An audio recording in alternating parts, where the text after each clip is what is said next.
بسم اللہ الرحمن الرحیم۔ السلام علیکم ورحمۃ اللہ وبرکاتہ۔ اعوذ باللہ من الشیطان الرجیم، بسم اللہ الرحمن الرحیم۔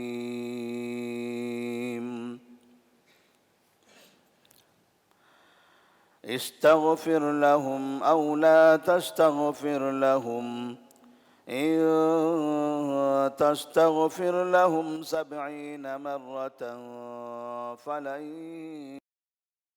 الله لهم ذلك بأن ورسوله والله لا يهدي القوم الفاسقين۔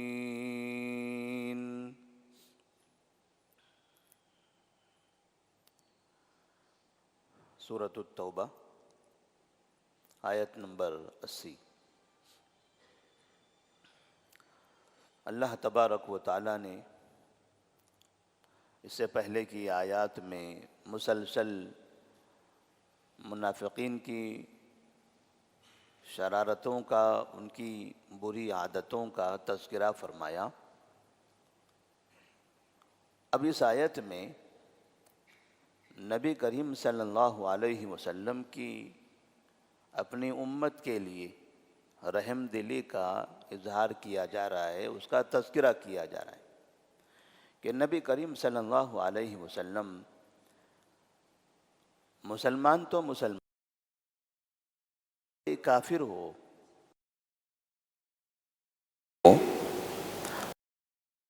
ہدایت کے لیے، ان کی اچھائی کے لیے اور ان کی مغفرت کے لیے، ان کی دنیا و آخرت بہتر ہو جائے، اس کے لیے دعا کیا کرتے تھے۔ آپ صلی اللہ علیہ وسلم نے جنگ کے میدان میں بھی، جبکہ کافر سامنے کھڑا ہے، مسلمانوں پر تیر اندازی کی جا رہی ہے، تیروں سے حملے کیے جا رہے ہیں، تلواروں سے مسلمانوں کو مارا جا رہا ہے، اس حالت میں بھی آپ نے کافروں کے لیے، ان کی ہدایت کے لیے دعا کی۔ اللہم اہدی قومی فإنہم لا یعلمون۔ اے اللہ میرے اس قوم کو ہدایت دے دے، یہ جانتے نہیں ہیں، انہیں نہیں پتہ ہے کہ نبی کس کو کہتے ہیں، اسلام کیا ہے۔ جس دن یہ اس کی حقیقت جان لیں گے، پھر یہ کبھی اسلام کی، مسلمانوں کی مخالفت نہیں کریں گے۔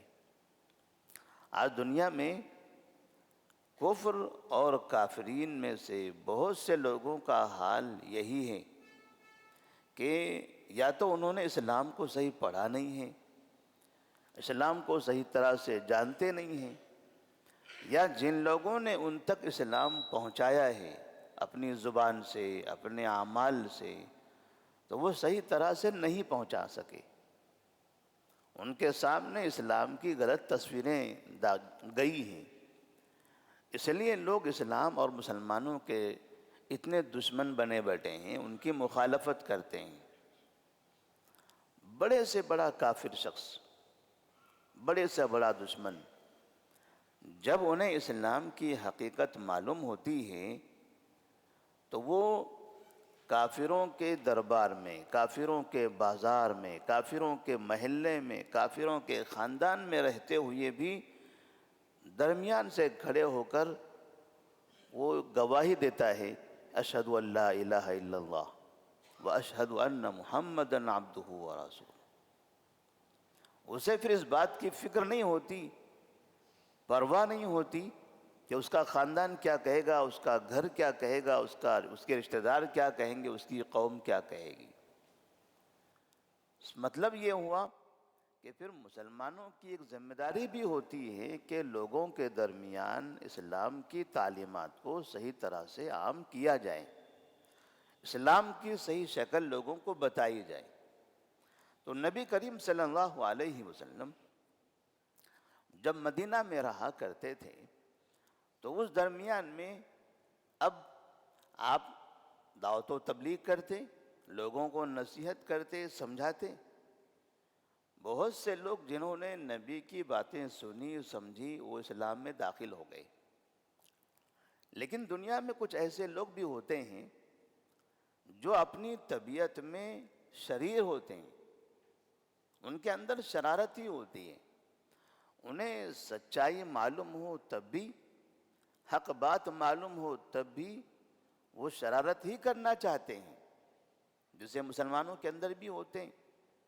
مسلمانوں میں کتنے ایسے لوگ ہوتے ہیں جو حق کو برداشت نہیں کرتے، نہ حق سننا چاہتے ہیں، نہ بولنا چاہتے ہیں، نہ حق کو قبول کرنا چاہتے ہیں، من مانی، ہر دھرمی، اپنی آنا، انہیں اسلام سے کوئی مطلب نہیں ہوتا ہے، بس اتنا ہے کہ انہوں نے کلمہ پڑھ رکھا ہے، نام عبداللہ عبد الرحمن رکھا ہوا ہے، بس وہ سمجھتے کہ یہی کامیابی ہے۔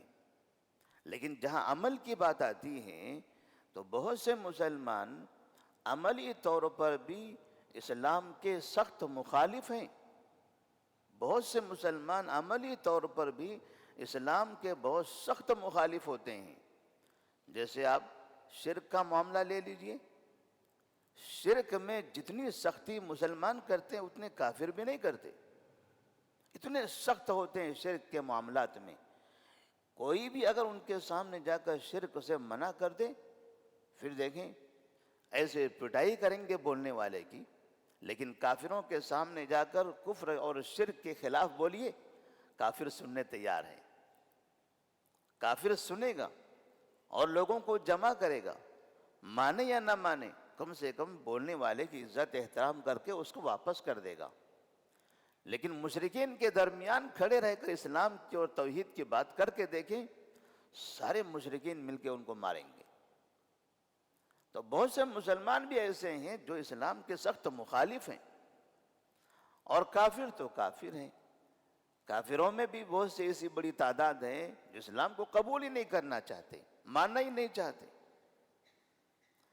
اب کچھ ایسے ہیں جو مانتے نہیں ہیں، کھل کر ظاہر ہیں، لوگوں کو پتہ ہے کہ انہوں نے اسلام قبول نہیں کیا ہے، نہیں مانتے ہیں۔ لیکن کچھ ایسے بھی ہوتے ہیں جو حالات کے حساب سے اپنا داؤ پیچ بدلتے رہتے ہیں، کہیں فائدہ ملا تو وہاں اس کی طرح بات کر لیا، پھر اس کے بعد اپنی من کی طرح، تو اس طرح حالات کے حساب سے بدلتے رہنا، اپنا ظاہر الگ باطن الگ، مسلمانوں کے سامنے مسلمان بن کر جانا، کافروں کے سامنے کافر بننا، تو اس طرح کے منافقین یا اس طرح کے لوگوں کو منافق کہا جاتا ہے۔ اور یہ منافقین مدینہ منورہ میں نبی کریم صلی اللہ علیہ وسلم کے دور میں ایک بڑی تعداد میں موجود تھے۔ ان منافقین کی رہنمائی رہبری کے لیے، ان کی ہدایت کے لیے بھی آپ صلی اللہ علیہ وسلم بڑی کوشش کرتے تھے کہ ان کے دلوں کے اندر اسلام داخل ہو جائے۔ بہت سے لوگ بدل بھی گئے، لیکن پھر بھی کچھ لوگ ایسے تھے جو بدلنا ہی نہیں چاہتے تھے، تو نبی کریم صلی اللہ علیہ وسلم پھر بھی ان پر ترس کھاتے تھے، رحم کرتے تھے، اور ان کے لیے دعا کرتے تھے، ان کے لیے استغفار کرتے تھے، کیونکہ ظاہر تو کم سے کم وہ مسلمانوں والے عمل کر رہے ہیں۔ تو اللہ تبارک و تعالیٰ نے آپ سے کہا استغفر لہم او لا تستغفر لہم، اے محمد صلی اللہ علیہ وسلم آپ ان کے لیے استغفار کیجئے یا استغفار نہ کیجئے۔ ان تستغفر لہم 70 مرتن فلن یغفر اللہ لہم، آپ استغفار کرتے ہیں یا نہیں کرتے، یہ دونوں برابر ہے، اس سے کوئی فائدہ نہیں ہونے والا ہے، کیونکہ وہ خود بدلنا نہیں چاہتے نا، وہ خود اپنے آپ کو نہیں بدلنا چاہتے ہیں، لہٰذا آپ ان کے لیے استغفار کر رہے ہو یا نہیں کر رہے ہو، اس سے انہیں کوئی فرق پڑنے والا نہیں ہے۔ آپ کے استغفار کا بھی اثر نہیں ہوگا، نہ استغفار کا اثر ہوگا، کچھ بھی نہیں، لہٰذا آپ کے استغفار کا کوئی فائدہ نہیں ہے۔ ان تستغفر لہم 70 مرتن فلن یغفر اللہ لہم، اگر آپ نے ان کے لیے 70 مرتبہ استغفار کیا تب بھی اللہ تبارک و تعالی ہرگز انہیں معاف نہیں کرے گا۔ فلن یغفر اللہ لہم، اللہ تبارک و تعالیٰ کی جانب سے اتنا سخت اعلان ان کے لیے کیوں کیا جا رہا ہے؟ اس لیے کہ ان کے دلوں میں کفر ہے. دلوں کا حال تو اللہ ہی جانتا ہے. اس لیے اللہ نے دلوں کے حالات کے حساب سے یہ فیصلہ سنایا ہے. اور پھر عملی طور پر بظاہر کئی ایسے واقعات ثبوت ہیں اس بات کے کہ منافقین ہمیشہ اسلام اور مسلمانوں کے دشمن رہے. جنگ احد میں دھوکہ دیا، جنگ خندق میں دھوکہ دیا، جنگ تبوک میں تو گویا یہ سمجھیے کہ اب بس جشن منانے کی باری ہے. ایسا لگتا تھا کہ ابھی وہ جشن کی محفلیں سجانے والے ہیں، کیونکہ وہ یہ دیکھ رہے تھے کہ تھوڑی سی تعداد میں مسلمان ملک شام کی طرف رومیوں کی فوج سے ٹکرانے کے لیے جا رہے ہیں. اور رومیوں کی فوج دنیا کی سب سے بڑی طاقت ہے اور یہ چھوٹی سی قوم ہے. منافقین سمجھتے تھے چلے جانے دیں ان کو روکنا بھی نہیں چاہیے، انہیں روکنا بھی نہیں چاہیے، جانے کے لیے اور ان کو اکسانا چاہیے تاکہ چلے جائیں، کیونکہ جب یہ جائیں گے تو پھر واپس کبھی بھی نہیں آ سکیں گے.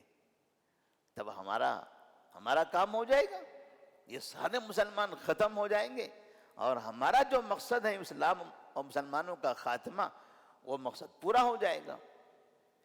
انہیں ایسا لگتا تھا کہ رومی غالب آ جائیں گے، مسلمانوں کا خاتمہ کر بیٹھیں گے، کیونکہ مدینہ سے پہلی مرتبہ مسلمان اتنے لمبے فاصلے پر ملک شام کی طرف، نارتھ کی طرف اتنی دوری کے فاصلے پر جا رہے تھے تبوک کے میدان میں، اور وہاں 2 لاکھ کی بڑی فوج کھڑی تھی.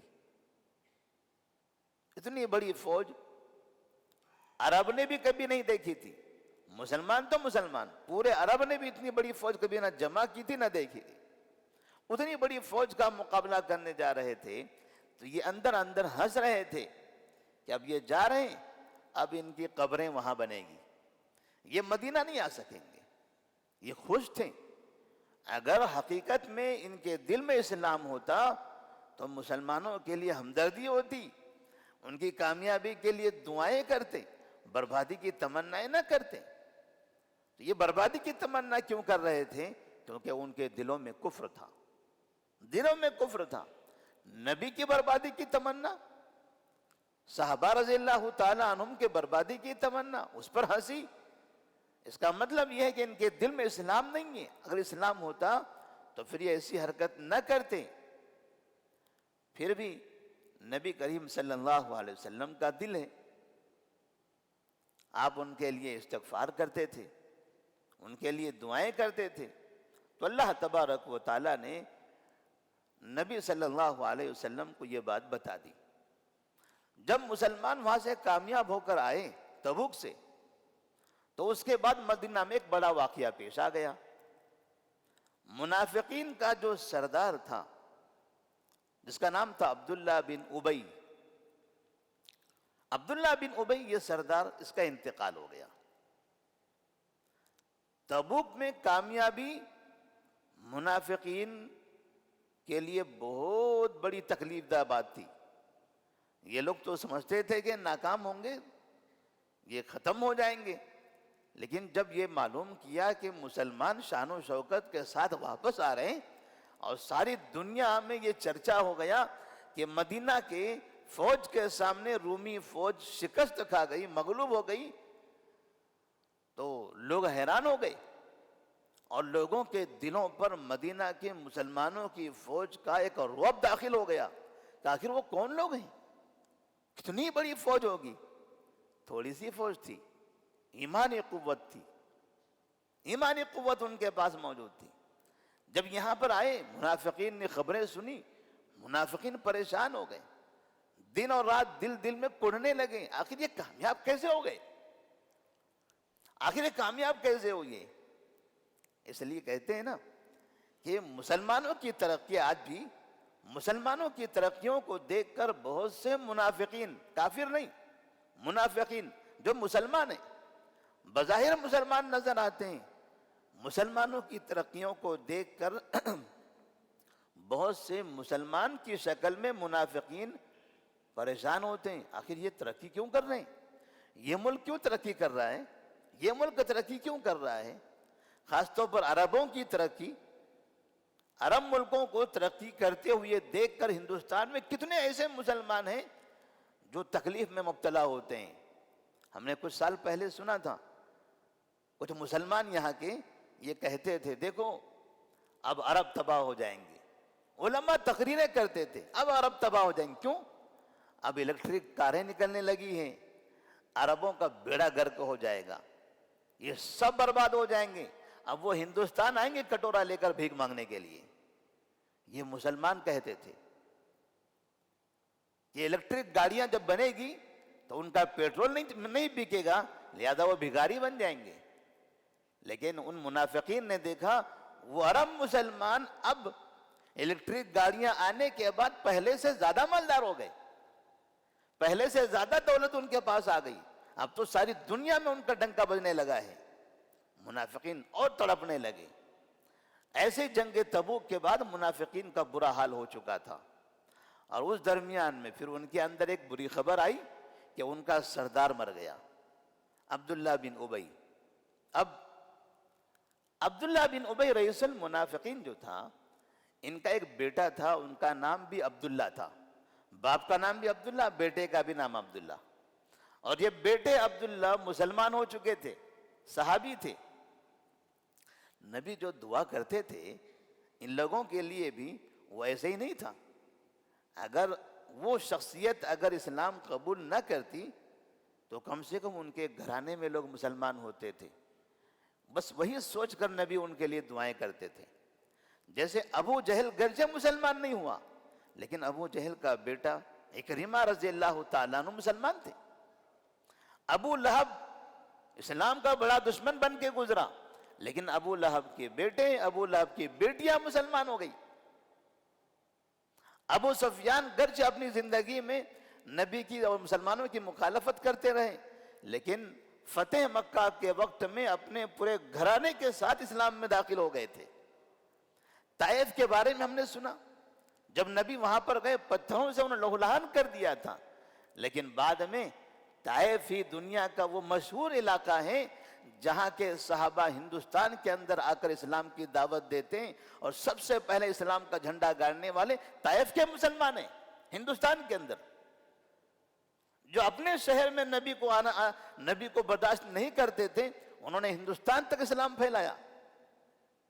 نبی کی دعا کا یہ اثر ہے، نبی دور تک دیکھتے تھے۔ اللہ آپ یہ دعا کرتے تھے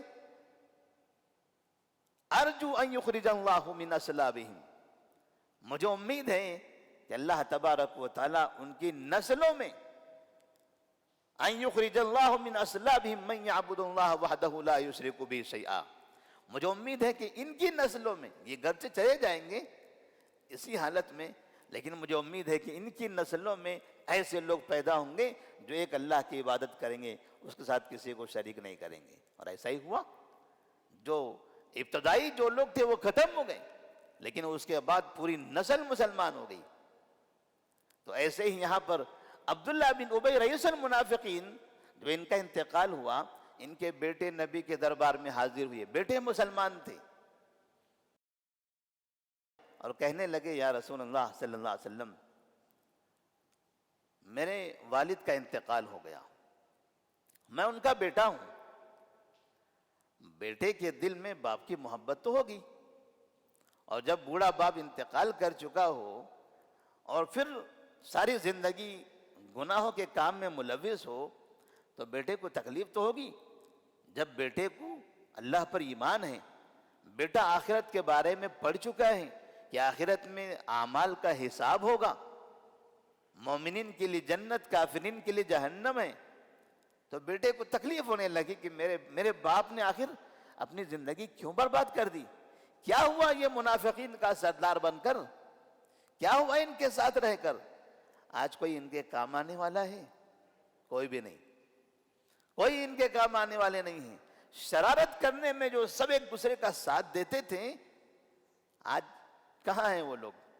سب قبر تک آئیں گے، واپس چلے جائیں گے، ان کے ساتھ ان کا عمل رہ گیا۔ اللہ کے رسول صلی اللہ علیہ وسلم، آپ کو تو پتہ ہے میرے باپ کیسے تھے، ساری زندگی منافقت پر انہوں نے گزاری ہے۔ میری ایک خواہش ہے کہ آپ اپنا قمیص میرے باپ کو پہنا دیں، کفن کے طور پر آپ اپنا قمیص دے دیں کہ میرے باپ کو پہنا دیا جائے، ہو سکتا ہے اللہ تبارک و تعالیٰ اس کے ذریعے میرے باپ کو معاف کر دے۔ میری خواہش ہے کہ آپ میرے باپ کی نماز جنازہ پڑھا دیں، منافقین کا سردار ہے، ان کا بیٹا نبی سے کہہ رہا ہے کہ میرے باپ کی نماز جنازہ آپ پڑھا دیں۔ نبی کو پتا تھا، صحابہ بھی جانتے تھے کہ یہ منافقین کا سردار تھا، بھلا کیسے کوئی یہ برداشت کر سکتا ہے کہ ان کی نماز جنازہ پڑھائیں؟ لیکن بیٹا ہے، اور بیٹا صحابی ہے، نبی کا ساتھی ہے، نبی کو اپنے صحابہ سے محبت، نبی نے اب صحابی کو دیکھا کہ اپنے باپ کے لیے وہ تڑپ رہا ہے، تو انہوں نے اپنا قمیص بھی دے دیا اور کہا کہ جاؤ تیاری کرو، نماز پڑھانے کے لیے میں حاضر ہوتا ہوں۔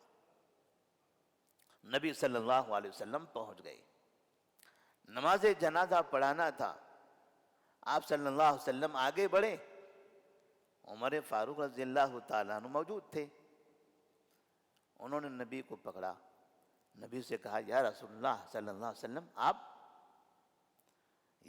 کو نہیں پتا یہ منافقین کا سردار، اس نے زندگی میں کیا کیا کام کیے ہیں؟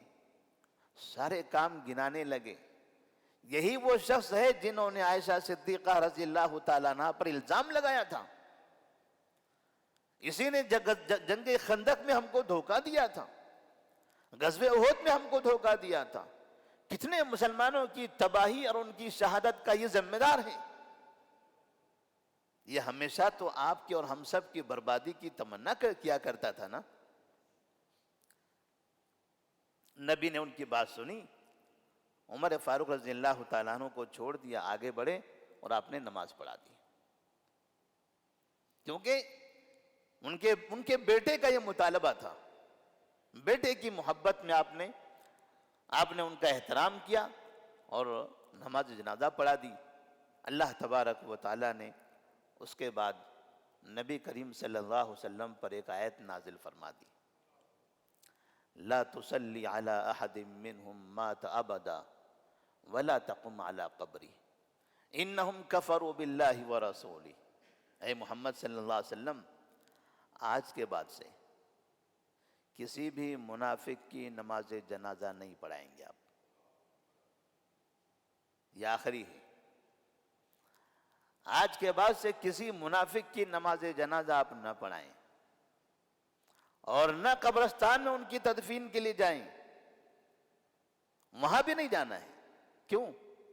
انہم کفروا باللہ ورسولہ، انہوں نے اللہ اور اس کے رسول کا کفر کیا ہوا ہے، یہ کافر لوگ ہیں، یہ بظاہر گرچہ مسلمان دکھائی دیتے تھے مگر یہ دل سے کافر تھے۔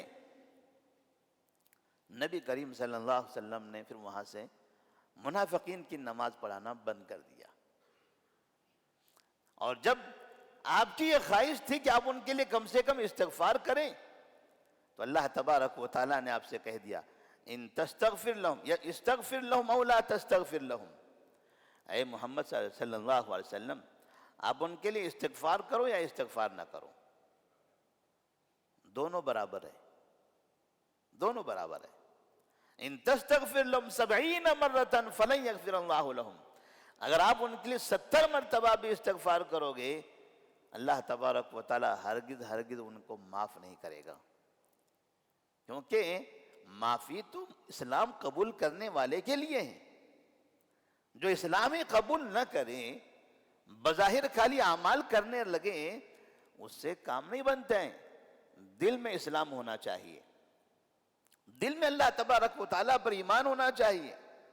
بظاہر مسلمانوں کے ساتھ نمازوں کی صفوں میں کھڑے رہنے سے مسلمان نہیں ہو جاتا۔ ذالک بانہم کفروا باللہ ورسولہ واللہ لا یہدی القوم الفاسقین۔ کیوں؟ کیوں ان کے لیے استغفار نہ کریں؟ کیوں ان کے لیے استغفار قبول نہیں کیا جائے گا؟ اللہ نے اس کی وجہ بتا دی، ذالک بانہم کفروا باللہ ورسولہ، اس لیے کہ انہوں نے اللہ اور اس کے رسول کے ساتھ کفر کیا ہے۔ واللہ لا یہدی القوم الفاسقین، اللہ تبارک و تعالی فاسق قوم کو ہدایت نہیں دیتا۔ جو آدمی برے راستے پر چلنا ہی چاہتا ہے، اسی پر بزد ہو، تو اللہ تعالیٰ اس کو اس کے حال پر چھوڑ دیتا ہے۔ اس سے ایک پیغام بھی ملتا ہے کہ مسلمانوں کو، خاص طور پر ان لوگوں کو جو بڑے مرتبے والے ہیں، معزز ہیں، محترم ہیں، معاشرے میں، اپنی قوم میں، ایسے لوگوں کو، ایسے مسلمانوں کی نماز نہیں پڑھانا چاہیے، نماز جنازہ میں بھی شرکت نہیں ہونا چاہیے، جو مشرک تھا، جو منافق تھا۔ اب منافق کی پہچان تو ہم زیادہ نہیں کر سکتے کیونکہ وہ تو دل کا معاملہ ہے، لیکن بظاہر ان کی حرکتوں سے سمجھ میں آ جاتا ہے کہ یہ ساری زندگی مسلمانوں کے لیے ہمدرد تھا یا مسلمانوں کی بربادی کی تمنا کرتا تھا، ان کا دشمن تھا۔ لیکن شرک تو سمجھ میں آتا ہے کہ جگہ جگہ یہاں وہاں منہ مارتا رہتا تھا، کوئی تکلیف ہو تو وہاں چلا گیا، خوشی ہو تو وہاں چلا گیا، بچہ پیدا ہو تو وہاں چلا گیا، شادی ہے تو وہاں چلا گیا۔ کوئی درگاہ اس نے نہیں چھوڑی، اللہ کا دربار چھوڑ دیا، سارے دربار گھومتا پھرتا رہا۔ تو کم سے کم ایسے لوگوں کی تو نماز جنازہ ایک شریف انسان کو، اچھے عالم دین کو نہیں پڑھانا چاہیے، اس میں شریک بھی نہیں ہونا چاہیے، کیونکہ جو رب کا نافرمان ہو، اللہ نے کہا اس لیے نہیں پڑھانا ہے، اس لیے اس کے لیے دعا نہیں کرنی ہے کیونکہ وہ اللہ اس کے رسول کا کافر ہے۔ جب جس نے اللہ کا کفر کیا ہو، رسول کا کفر کیا ہو، بھلا اس کے لیے کیا ہمدردی ہے؟ اس کے مرنے کے بعد تو اس کا ٹھکانہ جہنم ہی ہے۔ لہذا نماز پڑھ کے نماز میں آپ ان کے لیے دعا کرو، اللہم اغفر لی حینا و میتنا و شاہدنا، اے اللہ یہ میت کو معاف کر دے، ہمارے زندوں کو، ہمارے مردوں کو معاف کر دے۔ یہ مردہ یہ شرک کی حالت میں مرا، اسے توبہ کر لینا چاہیے تھا۔ مشرک کے ہم کیا دعا کریں گے؟ اس لیے مشرکین کے لیے بھی اللہ تبارک و تعالیٰ نے دعا کرنے سے منع کیا ہے۔ اللہ سے دعا ہے اللہ تبارک و تعالیٰ شرک سے، نفاق سے، ہر طرح کے ایسی برائیوں سے ہم سب کو محفوظ رکھے۔ والسلام علیکم ورحمۃ اللہ وبرکاتہ۔